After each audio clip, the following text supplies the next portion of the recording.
Welcome back. This isn't science fiction. This is your scroll feed. This isn't coming. It's here. It's already rewiring your life. In 2025, AI doesn't live in labs, it lives in your pocket. Your phone reads your emotions.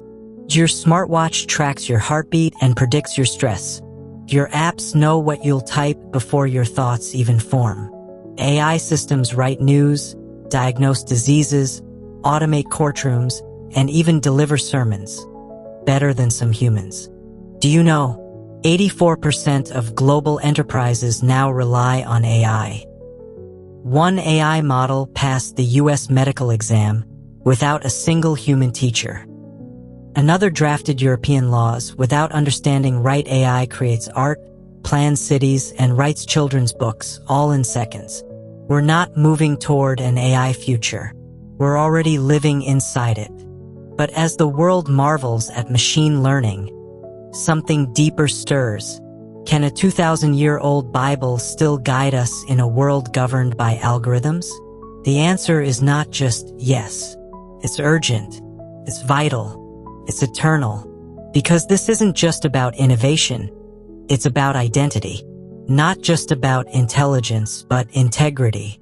Not just about what we can do, but who we're becoming. AI may shape your calendar, but Scripture still shapes your character. AI may change how we live, but the Bible still defines why we live.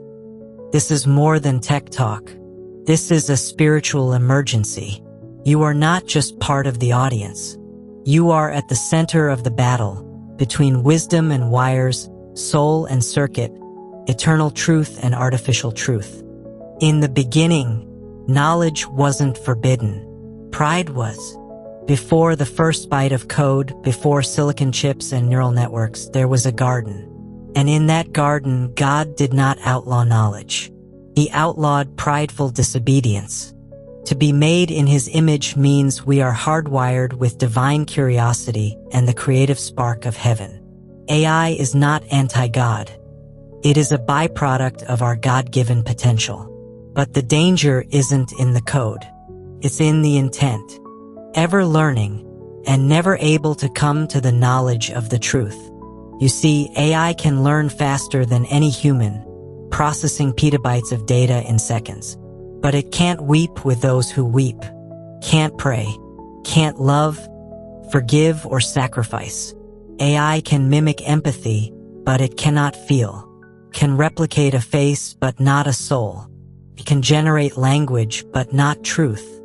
We must not confuse artificial intelligence with divine wisdom. One can guide traffic. The other guides hearts. Technology may expand our reach, but only God defines our reason. As we build smarter machines, let us not become spiritually dumber. For what good is progress if we lose our purpose? The Tower of Babel wasn't evil. It was egotistical. They didn't set out to defy God. They set out to exalt themselves. The Tower of Babel wasn't a war machine. It wasn't built with weapons. It was built with ambition and arrogance. And what began as human collaboration became a monument to human pride. Not a place to honor God, but a platform to replace Him. Today, the tower is digital, and the name we seek to glorify is our own. Welcome to the new Babel, uploading minds to machines so we may live forever without the author of life. Developing artificial general intelligence not to assist humanity, but to surpass it. Whispers of digital gods, created not to serve, but to reign. In 2023 alone, global investment in AI crossed $150 billion. By 2030, it's expected to grow beyond $1.5 trillion. But no amount of data can substitute for divine wisdom. Professing themselves to be wise, they became fools. The Tower of Babel fell not because people built high, but because they built without heaven's blessing. God halted their progress not because of innovation but isolation. They wanted to reach the skies, but forgot who made the skies.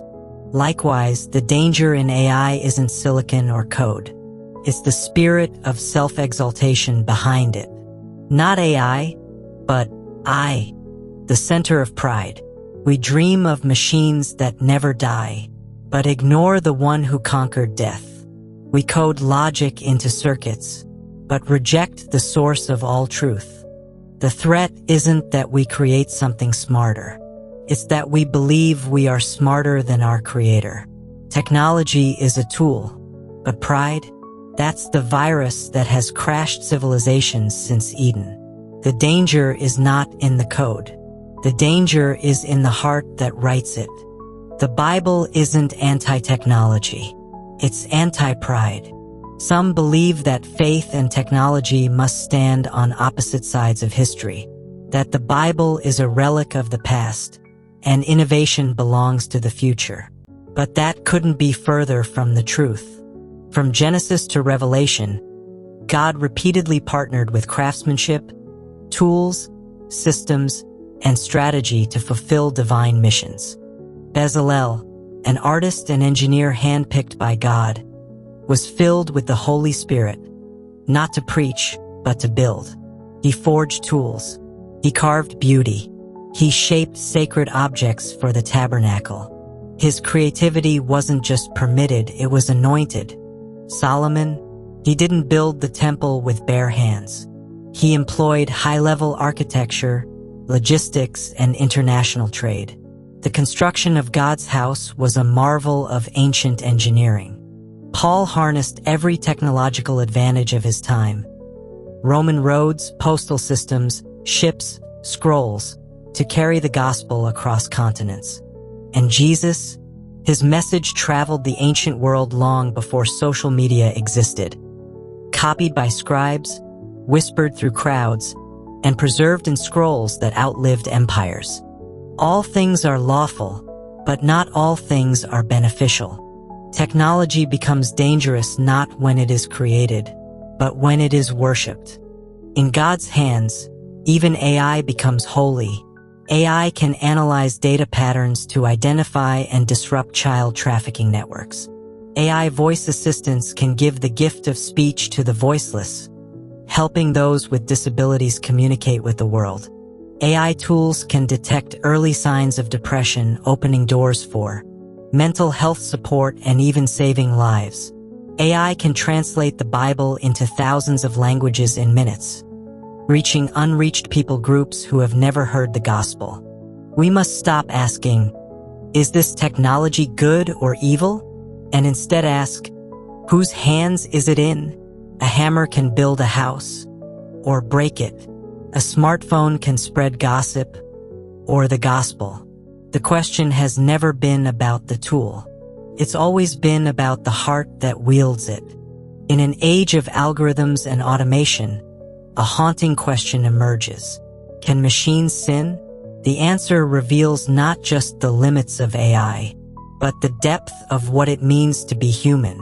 No matter how fast it learns, no matter how lifelike it sounds, no matter how many languages it speaks, books it reads, or faces it generates, artificial intelligence will never be able to repent.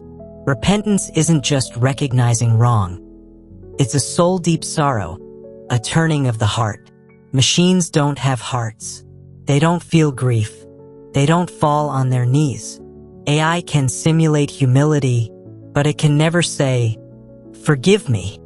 Conviction doesn't come from code. It comes from the Holy Spirit. A machine might detect a lie in a sentence, but it cannot feel the weight of guilt, cannot tremble before holiness. AI may know facts about sin, but it will never weep over it. AI can mimic prayer, but it can't commune with God, can process data, but it cannot receive grace. God didn't give his son for servers and silicon.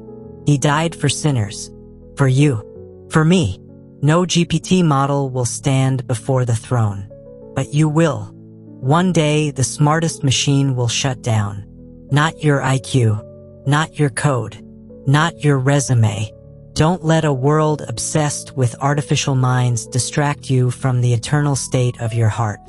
Because machines may grow in knowledge, but only you can grow in grace. Whether you're coding lines of logic in a sleek office or planting seeds in the dust of the earth, one truth remains. AI is not your savior, and it's not your enemy either. It's a mirror reflecting who we are and revealing where we're headed. For some, AI is a source of hope. For others, a threat. But at its core, AI is a tool, nothing more, nothing less. Cannot heal a marriage. Cannot forgive your sins. Cannot lead your soul. What matters is the heart behind the hand that uses it. So what should you do? You already have the answer. Thanks for watching. If you enjoyed this video, please like, share, and subscribe.